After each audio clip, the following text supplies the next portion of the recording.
Hello everybody, this is Yael from Yael Alchemy, and I'm here with Twin Flame energy reading for the week of March 13th through the 20th, and I'm using the Infinity Spread for Twin Flames.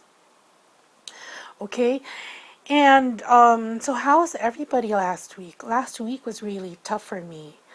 It was the birthday of my twin for the beginning of the week, and for the first time I didn't actually text him or send him anything in 3D, but of course in 5D we were celebrating together. But that's his higher self. Okay, I did want to know how it went down, so I did get myself a reading, and prior to that I was fine, everything was fine. But here's the thing. During that reading, I was told that his body didn't know how to physically get to me. And that triggered a whole lot of anger, emotions, and my reader was telling me that I should really go with my anger until, and I was telling her that I didn't want to go there because most of my planets were all fire planets. And it really took me around 4 to 5 years to balance that with water, and I had to go live in another place then to balance that aspect of myself. And here she was telling me that I should, well, anyway, that triggered me because when you say that his body doesn't physically know how to get to me, and all of a sudden, all these feelings of, I thought, just how inept. How can you not know how to physically go from one point A to point B? I mean, well, anyway, that triggered a whole lot of things. It's not magic. You want to get to, let's say, you want to see the aurora borealis, then you know where it's located, you check for flights, you check for, it's not impossible. And maybe it was the full moon, because it's a full moon in Virgo right now. And that's, Virgo is very analytical. It's, the moon is such a perfectionist. And here, it's opposing the sun, which is in spiritual Pisces. So there's sort of a suspension of disbelief going on, because logic is creeping into the mix, and like what happened, that's not impossible, so all these things. But then she said I had to clear those out. Even if before that session I was really okay with my twin. I wasn't even asking when he would show up already. But that not knowing how to physically, his body didn't know how to get me. I mean, come on. Anyway, that brought me to more purging. And so, really, aches and pains and high blood pressure, it really just knocked me out. I'm still not all that well and good, but if you know Negla from Negla Alchemy, she channels also. She's one of the good friends of Marlove to astrology. Well, she did say that this is part, I'm ascending and all that. Lots of energies coming to me and knocking me out. Anyway, I don't know if you're going through the same thing. If you are, just ride through it. Congratulations, you're moving up, ascending, or going to the next level. So, let's see what we have for twin flames. Here's the side of the divine masculine. Here's the side of the divine feminine. And first card we have for the Divine Masculine is the Two Swords. And here in this card, the Two Swords, in this deck, it represents debate. And I suspect that this has something to do with just the recent full moon, okay? Because, well, the upcoming full moon, because it's tonight where I am, okay? Because, like I said, it's a time wherein, during the past solar eclipse, we were very intuitive. It heightened intuition. It heightened the awareness of the divine masculines. And because it's very spiritual, it was in Pisces. But now, skeptical, the perfectionist Virgo comes in. And so there is an internal debate in the heads of the divine masculine, because he wants to reconcile those things. The practical things are creeping in. And for the other divine masculines, and when I say that, I'm not talking about my twin. We still have something to sort out. But what I'm saying is that there's the internal debate there, that argument, because there's the spiritual side asking them to trust their intuition more. And then there's the practical side of things and reconciling that. Here we have the owl, and this owl is symbolic of Athena's wisdom, but Athena is also a goddess of war. And when you go into battle, you move forward, there is action. So that's where the debate of the divine masculines are stemming from. There's wisdom that they have to act, but then they are still mulling things over in their heads. The next card we have is the Death card. And the Death card ushers in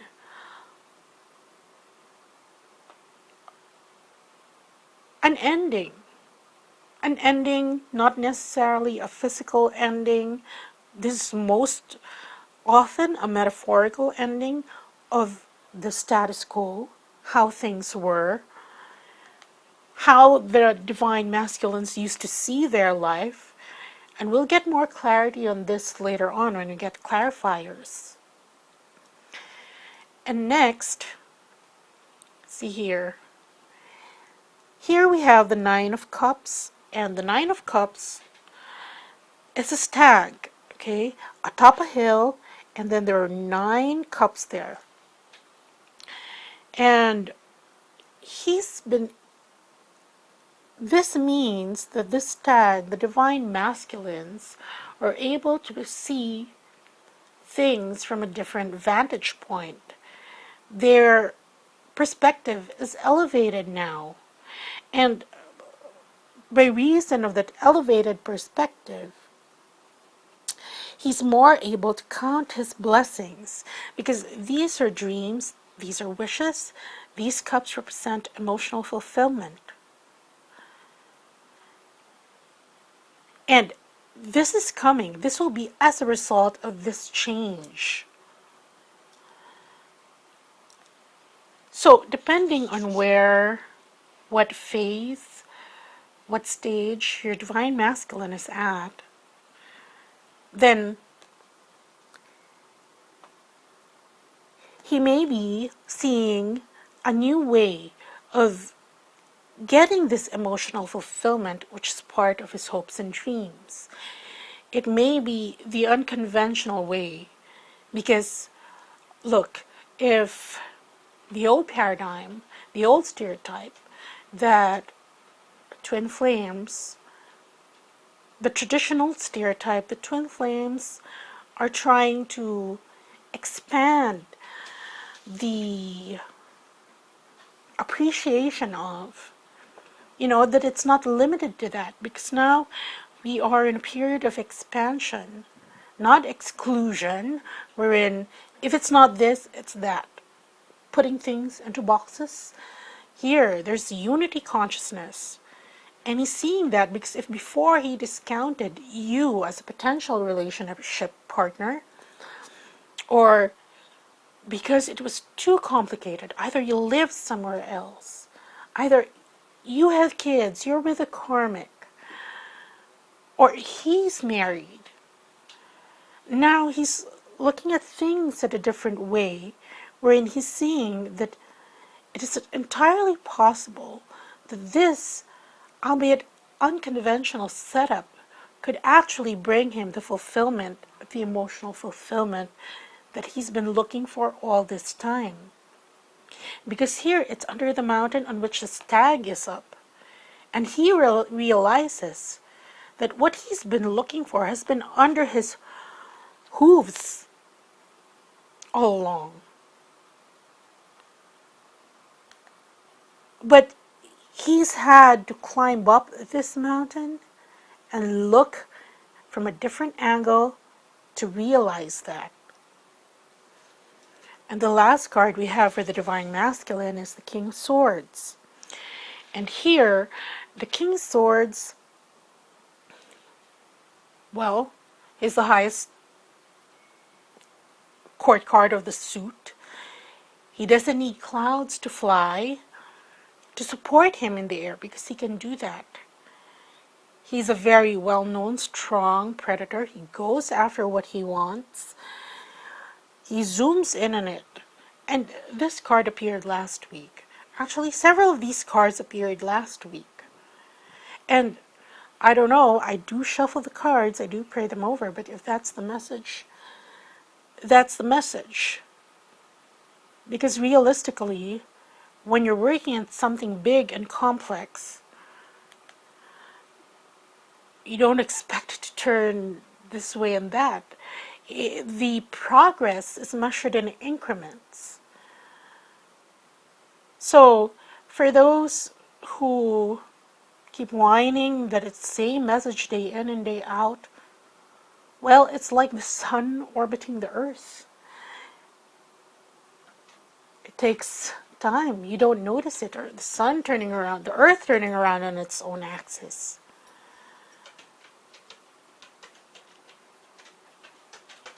You don't see the progress, but it's moving. Okay? So, there, because I noticed that too. It's the same cards, even if I shuffle and shuffle, so don't shoot the messenger. I'm taking the message because this is what Spirit gives us. So there. Let's take some clarifying cards for the masculine.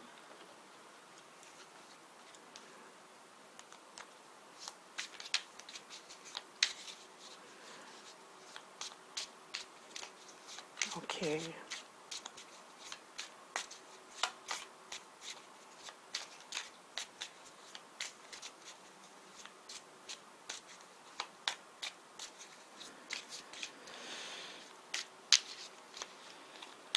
Okay. For the two swords, see. Again, there's the owl, two owls, and this represents the wisdom. That this impasse, this debate, will be resolved by wisdom.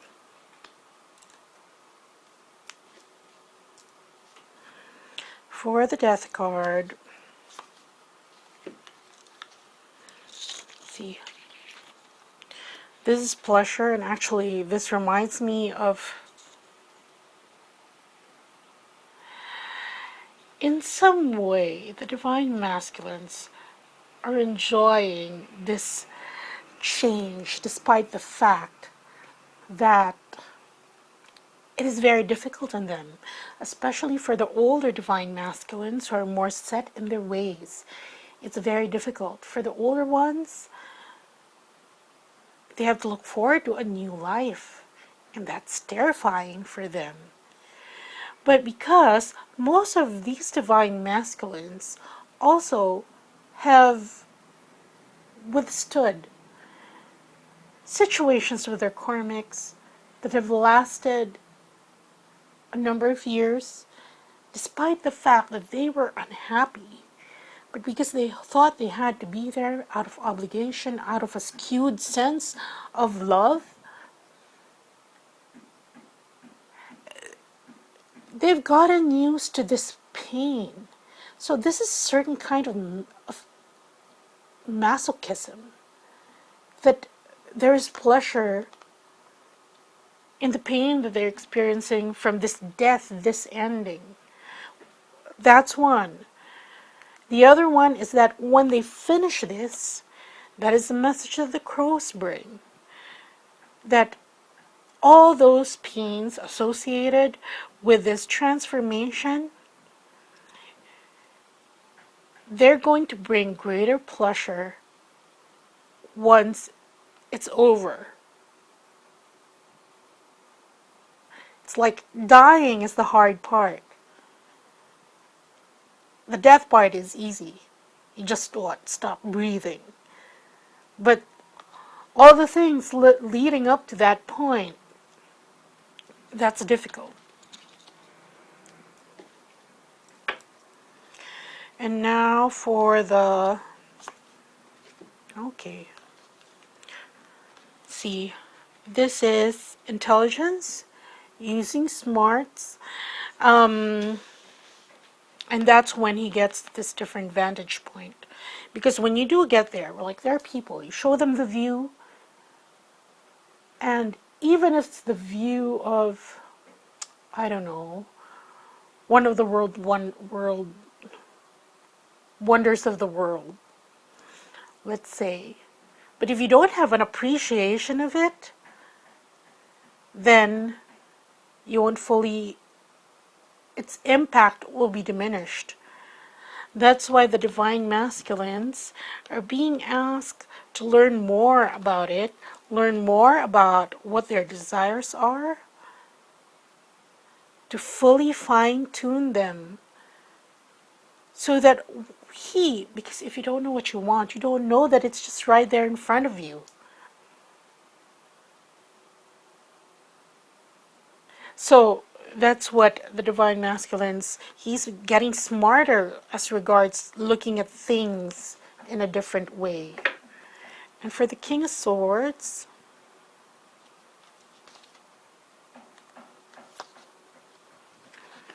okay, here, this is support. Okay, so in his quest for the truth, these are actually mirror cards. And what this is telling me is that he will find support in his divine feminine. They're both crowned. This is the female version of this card. And you have the sword of truth between them. Not only is he will receive support from the divine feminine if he is looking for it. And even if he's not, the divine feminine will be there to provide the support that he needs to overcome this, the hardships associated with changing. Especially if he's at a time wherein he's shifting his 3D body into a crystalline matrix. That's difficult on the body. Okay, and here, so here, this is sort of the advice card for the divine masculines. And again, mirroring the other advice of spirit, this is study. This is education, further learning about the situation. And here we have the owl again. So the wisdom is at the forefront, because without it, they will not be able to appreciate the situation for the maximum potential it has.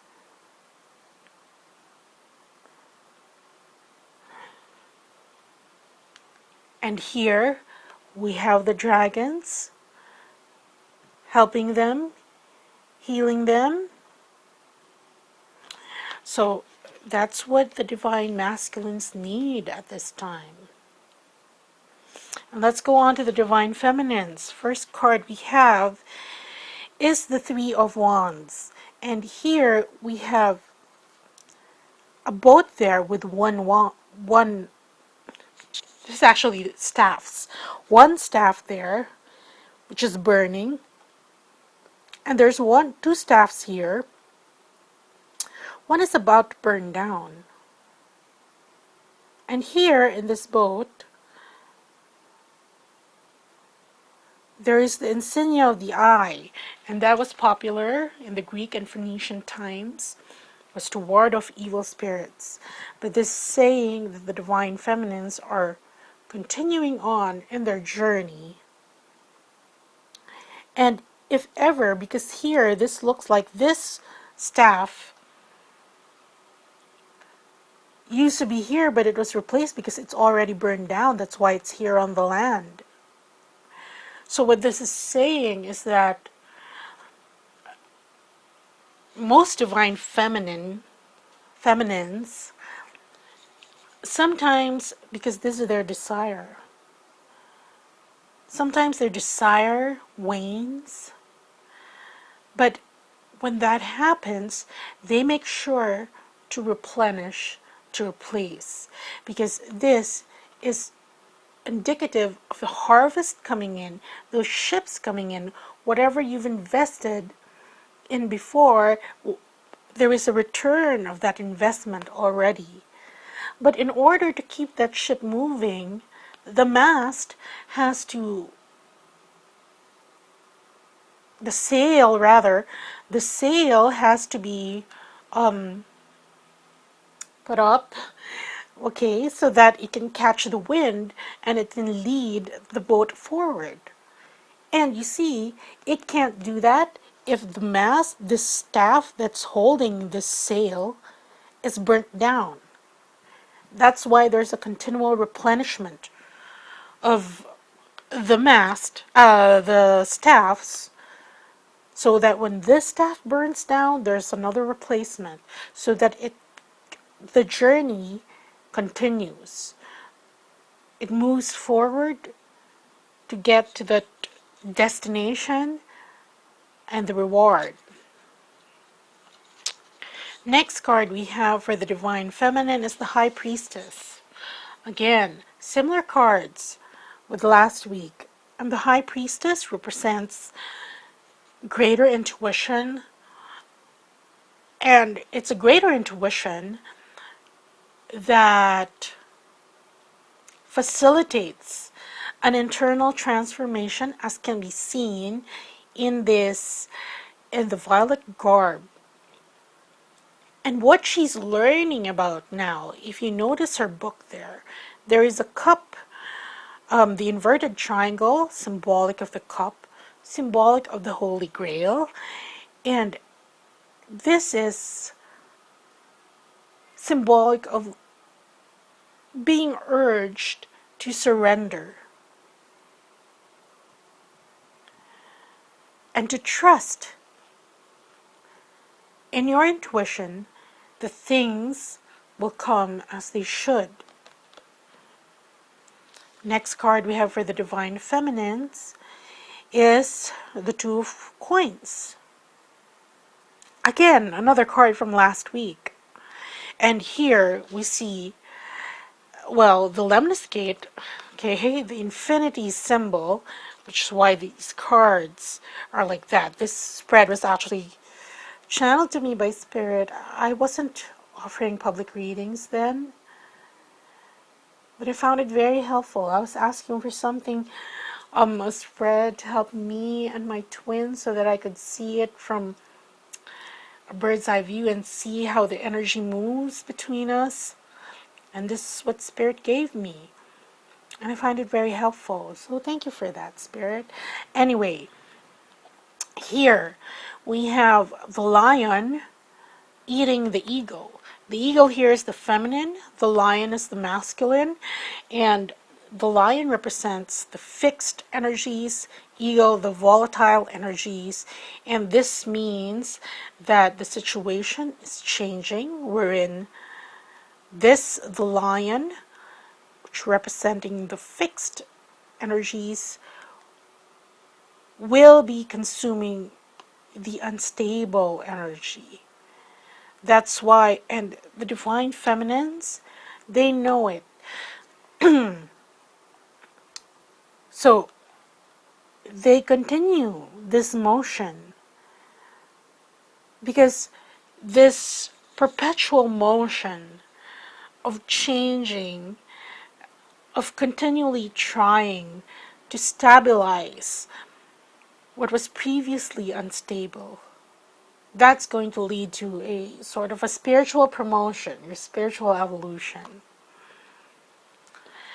And next we have Temperance. And in this deck, Temperance is actually the alchemist here. And this involves one of the most important alchemical processes, which would be distillation. And that is changing the substance of a matter through forced evaporation. So, see here, she's changing the composition of the substances, because that's the nature of alchemy or even chemistry, you know. And here, what she's come up with, because through heat, she's allowed the substances to evaporate and become gas and go up into the heavens. And that creates these two kinds of smoke, representative of the yin, the white smoke, and the yang, yin and yang. Yeah, I got that in reverse. And we're representing the balance. So the divine feminines right now, they've really gotten with the program, and they're just doing what they have to do. And here, the middle card is, see here, intuition. So here we have a woman with an owl again, and a magic bag, cats representing 9 lives. We have runes, and the spider representing destiny and divine feminine empowerment. And I suppose it's apt because it's the month of March and it's Women's Month, which I mentioned last week. So, yeah, yay for the divine feminines. You're in a good place. And let's pick clarifying cards for these cards.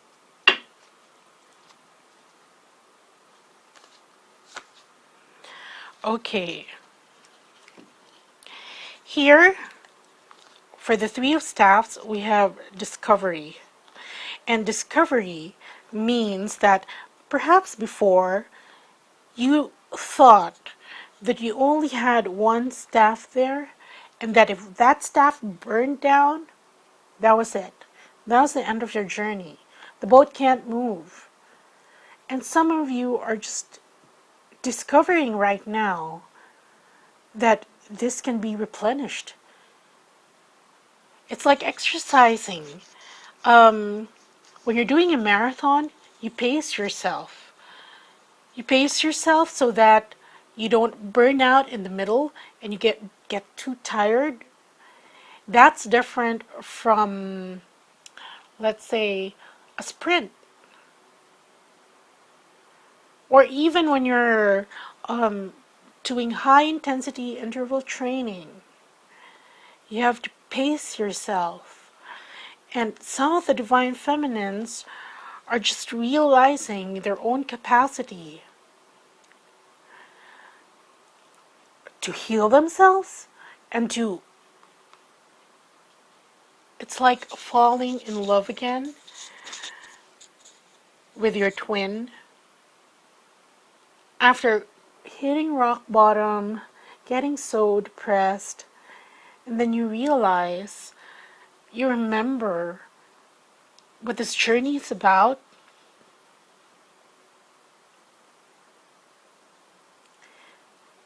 Sorry. And you fall in love with them all over. Okay, I'll stop with that. Okay, and the next card we have there, the High Priestess. So, in her intuition, using her intuition, the Divine Feminine will be able to realize what are those things and situations in her life that are keeping her bound, that are not enabling her to move forward. Because see here, I think at this point I need to read the cards at the bottom of the deck before I move on. The cards at the bottom of the deck. Here we have the Nine of Coins. And this represents wealth, harvest, anything good in the material that has come to fruition. And how is this achieved? This is the general energies, okay? Here we have the Six of Vessels. And we have a woman nurturing all these pots, putting water, and later on putting flowers. There's only one there. But because she's placing water in that vessel, that indicates that she's ready to put another flower there. So it's nurturing a situation in the past, and this largely indicates this your situation with your twin. And in that nurturing, she'll get the Wheel of Fortune to turn. Again, like this card, okay? It's going to turn. But here, this is going to turn on her personal life. You see here, this lemniscate is composed of like two wheels of fortunes. It keeps going around, and that's that's really what happens, because there's you have to do it to yourself first, get to the highest level that you can get until you can generate the high vibrations, and then your twin has the same mission orders. He has to do that for himself. And before that becomes, there is union. So it's like each of you has to achieve your maximum potential. So anyway, see there, the wheel is going to turn, and here is will, creating, manifesting what you want. Magician, he has all the elements at his disposal. He has the fire, earth, wind, and air. Water and air rather. And he is able to create the reality in 3D that he wants to create. But of course, there are preconditions. There are things that need to happen. And the further we get along in our journey, then the closer we are to our goal. And let's pick, I haven't picked clarifying cards for these. Oops, wait here. Well, I saw the one at the bottom. Let's shuffle that.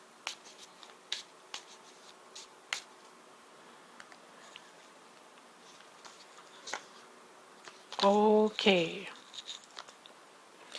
See here, Divine Feminines, being happy. This is happiness. Just in knowing that they are part of the special divine relationship, and that they have someone who's going to love them through all lifetimes, through all perceived flaws in 3D, regardless of the past, all the karma you've carried for all your ancestors, and those even that you've incurred for yourself, whether in this lifetime or past lifetimes. There's a happiness there, knowing that there's this rock Well, yes, that they can lean on. I'm reminded of this song, I'm trying to remember the song of Julia Fordham. I forget. If I remember, I'll mention it. Okay, and the Temperance card. Okay. This is where the divine feminines are being challenged because this is melody.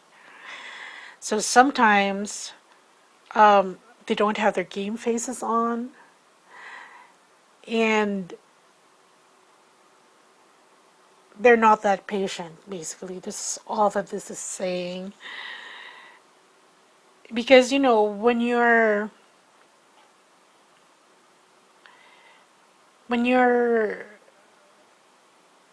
trying to convert something into something else, sometimes the movements have to be precise, the timing has to be precise. It's like cooking. If you hurry it up, you'll either get burnt or undercooked. And this is what is challenging the divine feminines. And let's pick a card in the middle to tie up both these energies. Okay. Okay, Queen of Coins. Queen of Coins. And look, it seems like there's a lot of messages from Spirit for the divine feminine to continue her quest to stabilize herself in 5D. Because that's going to help. And I can see why, because as the divine masculines are ascending and are dealing especially with upgrades to their crystalline body, to their how it's the feminine that needs to be grounded for them. That's the support she can give here, the support she can give her divine masculine. Okay? The divine feminine has to be well grounded. Not only that, but she has to be, how do you say it? Successful. She has to grow, nurture whatever she has, because that's going to help her partner. And this is why I've been advocating for RASHEEBA healings. Because most of the time the divine feminines have been mostly water. Water, emotions, and air. Thoughts. Always thinking what, you know. And here we're being told to be more grounded, to create, and for that you need fire. And that's why I've been advocating RASHEEBA healing sessions. There's going to be a short clip at the end of the video, because you need that to create that fire. So, in order to support your divine masculines, and even here, see? It's color fire. And here, wow, okay, because Spirit's been pointing it out to me and saying that, show it to them. See here, this death, again, it's born out of the fire. So if you haven't gotten a RASHEEBA healing session yet, yes, please do check it out. If you want to give support to your twin, and if you want to be able to ground yourself and get this temperance into balance, yes, you'll be more focused on how to grow it, how to build more, how to manifest. Okay? Well, there are two types. This happens by distance healing, and it happens instantaneously. So we don't have to schedule a session via Skype. Once you're on cue for the healing, I do it in the order that it comes in, and you receive the energies directly. Now, the difference between the basic RASHEEBA and the advanced is that in the advanced RASHEEBA, there's a section of symbols that help you activate your divine light and help you come into divine union and cement the changes in the DNA. Okay, so that would be the main difference, but there's more information on my website. Anyway, that's what I have for you, twins. So, that's it. Let's make the most of next week, the coming week, and I'll leave you with this RASHEEBA clip. Okay? Bye.